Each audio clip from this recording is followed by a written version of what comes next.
Welcome to the Mama Truth Show, where soulful mamas embrace the whole truth of the messiness and magic of motherhood. Check us out at mamatruthshow.com. Here's your host, Amy Ahlers, the Wake Up Call Coach. Happy Mama Truth Monday, mamas. It's Amy Ahlers, the Wake Up Call Coach, here with another Mama Truth Show. And today, we're going to be talking about how to become a Feng Shui mommy. Now, you might be thinking, what the heck? Like, what do you mean by that, Amy? What is a Feng Shui mommy? Like, I thought that was arranging furniture in my home.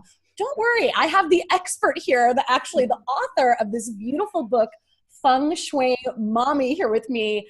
So please help me welcome Bailey Gaddis, which is at baileygaddis.com. She's a childbirth preparation educator, a birth doula, and hypnotherapist who works with mothers-to-be, new mothers, and their support teams. She's a regular contributor at media outlets including Disney's Babel, Working Mother, Pregnancy and Newborn, Huffington Post, Cosmo, Redbook, and Women's Day. In addition to her childbirth prep work, she volunteers for families in need of postpartum support. And here's the really cool thing. She lives in the place that I got married, the most magical place in the world, in my opinion, beautiful Ojai, California. So with that, Bailey, thank you so much for being here, my dear. Oh, thanks for having me, Amy. Yes, my pleasure. So let's dive right in. I would just love to hear your story about how you came to birth this body of work around bringing Feng Shui and those principles into motherhood. So will you share a little bit of that with us? Yeah, so to rewind, oh my gosh, 15 years. My mom has been an IVF nurse for a very long time. And so I've been around kind of that field, and I worked in it for a long time with her agency. She has an egg donor agency now. So I was, interested, and I loved babies, but wasn't really thinking of motherhood that much when I was working there. Yeah. And then when I was in Los Angeles, I like everything to have an order, and I'm very sensitive to the energy around me. Yeah. And so I became a professional home organizer and was doing that for a long time in Los Angeles. And it was funny, most of my clients wanted me to come and organize a nursery for them, which is really, a little bit of foreshadowing there. So I got good at that. And then when I met my now husband, Eric, we were totally in love, and talking about children, but not at all at a place where we were ready to start, practicing. Well, I guess we were practicing, but anyways, not really like trying. You were practicing, but you weren't hoping to hit the goal. Exactly, but we sure did. It was a total shock. Wow. And but right away, I talk about intuition a lot in my book. Right away, my intuition was like, this is right. And this is scary. And there's some like fear and, fear of the unknown. It was a total unknown for us, but it felt really good. It took him like another week to get there. He was a little bit nervous, but, once we realized, all right, against all odds, this little human, this little spirit has decided that we need to be his parents. And so we started that journey. Yeah. And, we're both pretty holistic, natural, but I had so many people saying, well, you're just going to get an epidural, right? And I had nothing against that, but I was like, well, I guess so. And I was really clueless. Yeah. And so I started to read all the books. And my mom had actually become certified as a hypnobirthing practitioner a few years before that. Oh, wow. And wasn't teaching it, but started to teach it to me. And I got really interested in that philosophy and thought, I'm curious about what it would be like to have an unmedicated birth and to see what my body could do. And again, it wasn't about not, believing in epidurals or any of that. It was really this personal choice that I wanted to follow. And so I just devoured as much information as I could in regards to, how to support myself through an unmedicated birth. I'm a birth doula now. That's one of my jobs in the realm of pregnancy and childbirth. And back then I didn't know what a doula was. I wish I would have had one. So I was kind of my own doula in a way, which is very hard to do when you're actually moving through yes, it childbirth. So next time I'm getting a doula. But so, hypnobirthing really helped me to stay calm throughout the pregnancy. I'm somebody that I am type A and I don't like all those unknowns. Yeah. And this is the ultimate. It's like, I don't know what it's going to be like, right? And I don't know what kind of mother I'm going to be like. I just don't know. So all of the, the breathing techniques, affirmations, the hypnotherapy, it was so effective. And then, oh my gosh, childbirth hit me like a Mack truck. I never had more than like 90 seconds between contractions from the very beginning. It was really intense, but I was forced to immediately utilize, all of the practices. And I was shocked that they were actually working. Yeah. Like a part of my mind was like, is this all BS? Is it really gonna work? But it was helpful. And so I had my unmedicated hospital birth and was just overwhelmed in a really beautiful way by how transformative it was, by how changed I felt afterwards. Still myself, but an incredibly different version of myself. And Eric as well. Like, it was really interesting to see his evolution. And so when my son was about 3 months old, I felt like, I feel like there's still so much more that I don't know and I want to learn. And so my first step, Hudson was about 4 months old when I became certified to teach hypnobirthing. Wow. Because that was so, again, beneficial for me. And started teaching classes about 2 months after that. And because hypnotherapy is used so much with hypnobirthing, I had clients ask if I could do private sessions. And I was like, I just have these scripts. Like, I don't know how to do that. So I went and did a 1-year program. It's a school in Los Angeles called HMI, and they trained hypnotherapists. So I did that really intensive program, which was incredible. So I could have the private practice where I work with women on an individual basis. Some of the children that I even, how do I want to say it, like supported into this world have come to the hypnotherapy practice. It's really cool to, see that full cycle. And then from there, I had these moms say, well, now can you be at my birth? I was like, oh, now I need more training. So I went back to the Hypnobirthing Institute and went through their birth doula training. So that's kind of my like trifecta of, how I support women now. And it's been incredible. I mean, I never really knew what my purpose was. And having my son, I felt like part of that was fulfilled. Like, okay, like I really love motherhood and this is definitely a part of it. But once I kind of clicked into those other pieces, it really sunk in. And then I started writing, about these topics for different magazines, and then was so blessed to be able to have the book published. And I'm just obsessed with pregnancy and childbirth. Well, okay. So I'm curious, I love the story because, with my second birth, I actually used hypnotherapy during the birth as well, and had an amazing experience and so much less fear than I did with my first birth, and, got to go in a birthing tub. I was in a hospital, but they had a birthing tub, like all of that. And it was truly like a very solidifying experience for me of my own power. Mm-hmm. And some people are like, oh, it's an out-of-body experience towards the end. And I'm like, for me, it was a full body experience. Yeah. It was like my body took over and I just had to get the hell out of the way because my body knew what it was doing and I couldn't even think. Totally. But that was at the very end. But during the, earlier stages, it was like all of those techniques were so amazing. Yeah. And, living here in the San Francisco Bay Area, and I think a lot of the moms that listen to the show, many of them may have had unmedicated births. And I also know that there might have been a lot of them, and I have a lot of friends that are like this, that wanted a home birth or wanted a non-medicated birth and ended up with an emergency C-section, or ended up in a, 10-day labor that lasted forever where they had to get Pitocin or whatever. And they're grieving the loss of that vision that they had for their birth. And so just as you were speaking, I just thought I'd love to get your perspective on that and how you work with the mamas that don't get to have this beautiful birthing experience the way that they wanted to.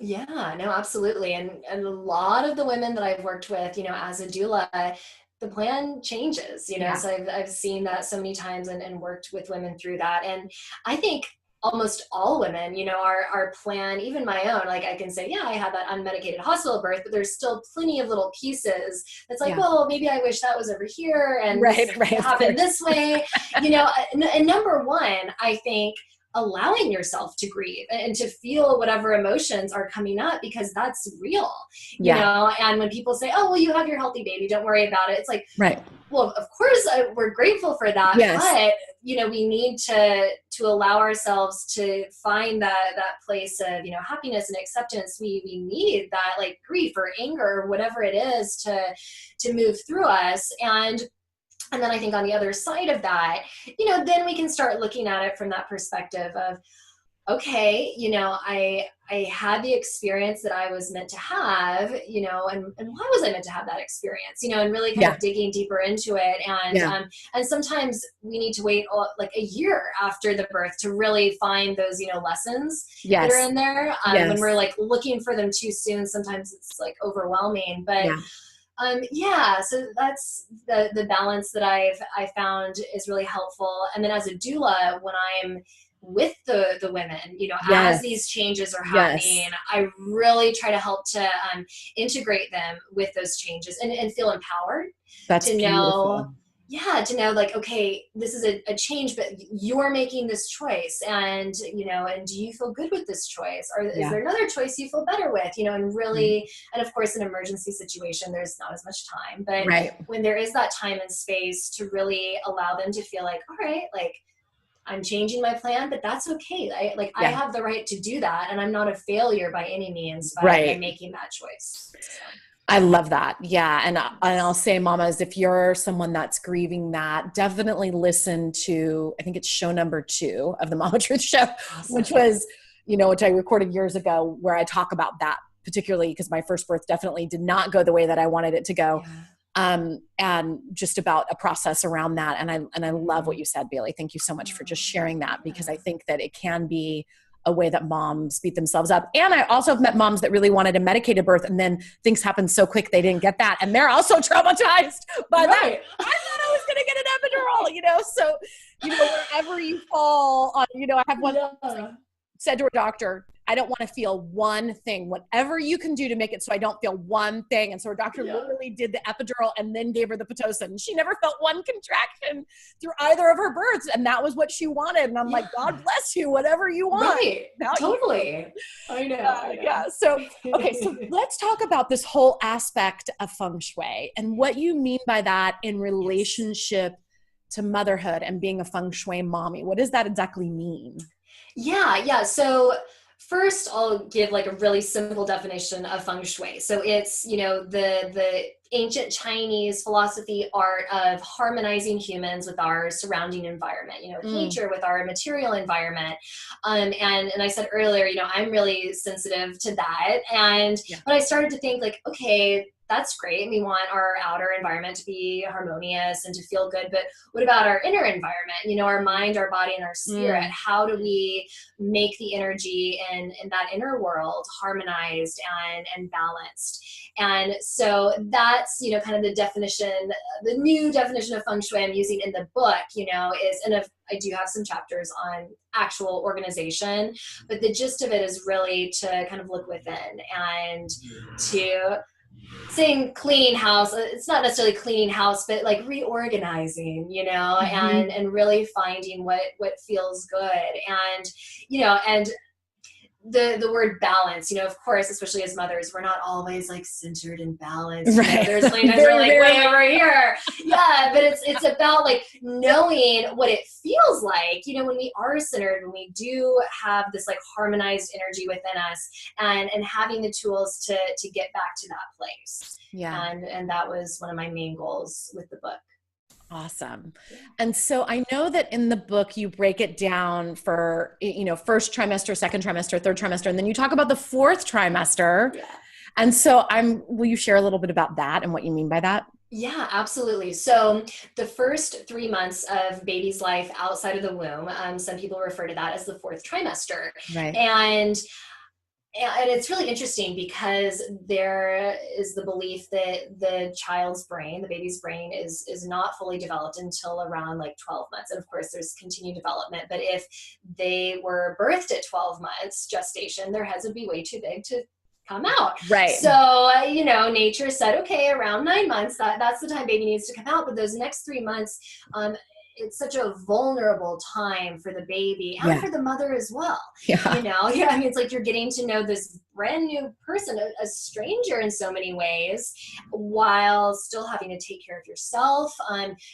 During the first 3 trimesters, really all the mother needs to do is take care of her body, her emotions, and and hopefully her baby will be healthy. But when the baby is out, she's still having to do all those things, like get some healthy food in her body, maybe like walk around the block or something, take a shower every now and then, trying to take care of herself. But then, she has this beautiful baby who needs almost constant care and attention. Yeah. So it can be so overwhelming. And so I really thought it was important to, address things like breastfeeding. I talk about bottle feeding a little bit too, for women that are choosing not to breastfeed or can't. What's happening with her body afterwards. I had all of this stuff happening that nobody had ever told me would happen. I was totally freaked out. I know. Like the bleeding, hair loss, stuff that's normal. It's totally normal, but I didn't know it was normal. So I thought that was important. Bonding. And not just like, oh, you'll totally fall in love. It's like, okay, but what if you don't? That's okay too. And how do we get to that space of feeling connected? So really touching on some of the primary components of those first 3 months. And it's actually one of the sections that I reference the most, at least in my private practice, with tools to help women integrate with the new world really that she's living in.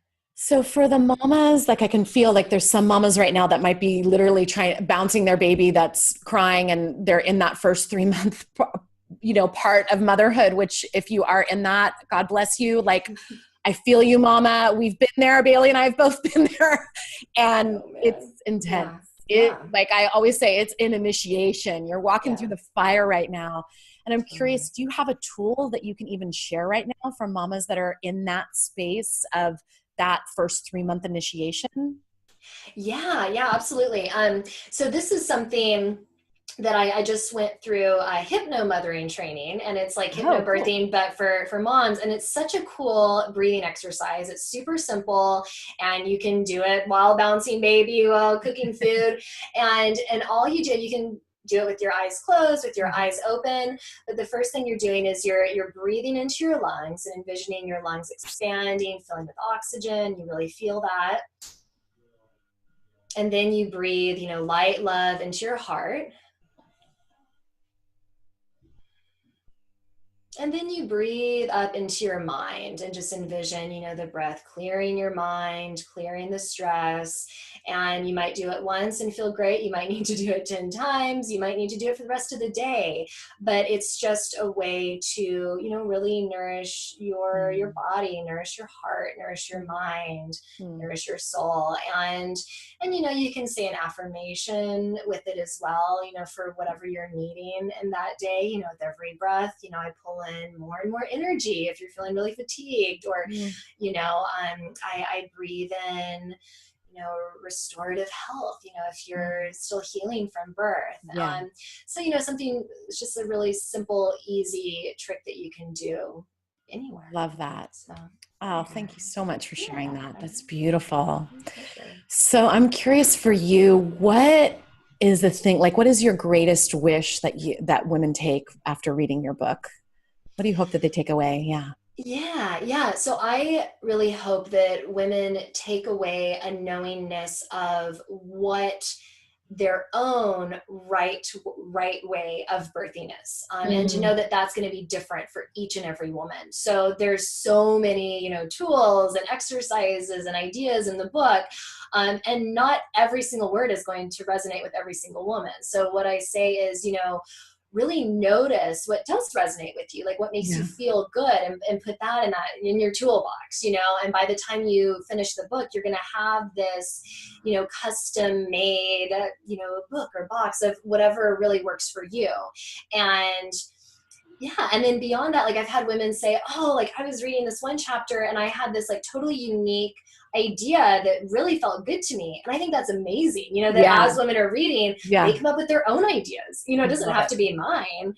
So, just like that empowerment that they are knowledgeable and they are wise and they can trust themselves. So. Awesome. So I want to remind everyone to check out Bailey's website at baileygaddis.com, which is Bailey. And then the last name Gaddis is Gaddis. And that's, of course, in the show notes as well at mamatruthshow.com. Bailey, the final question that I ask all my guests here on the Mama Truth Show is, what's messy and what's magical about motherhood for you these days? Oh, what's messy? All of the emotions that we have going on. And that can also be the magical part. My son is 4 and he's like really feeling a lot and like finding his voice. And that can trigger a lot in me, like the yelling and it's like, so I'm really getting to know like him as this 4-year-old and myself, like responding to this 4-year-old. So that can be messy. And the magic, what's magical is watching this transformation. Like my child, he was always like his own person, of course, but just in the last few months, really, like I can really see like his unique little being. It's like, okay, like it's no longer like, oh, you look like me or you look like your dad. It's like you are your own person with these like fascinating ideas and is really like offering so much to my husband and I in regards to learning. So it's really magical and exciting and awesome. A wild ride.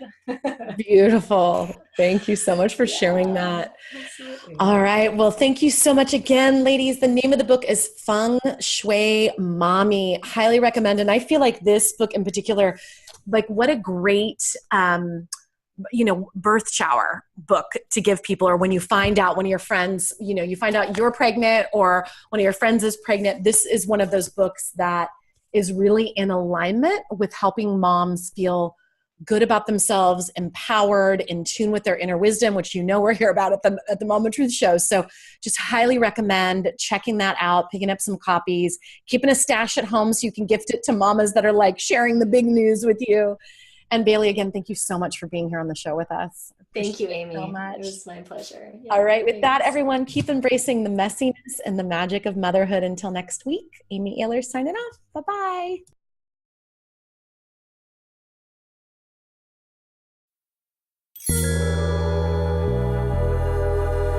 Thanks for listening, mamas. Did you know that Amy has a new ebook out? It's called Sacred Self-Care for Moms: 7 Steps to Nurturing Yourself so you can be the mom you were born to be. And you can receive your free copy by going to sacredselfcarebook.com. That's sacredselfcarebook.com. And please don't keep the Mama Truth Show a secret. The biggest compliment you can give is to share the Mama Truth Show with your loved ones and write a review on iTunes. Until next time, keep embracing the messiness and the magic of motherhood.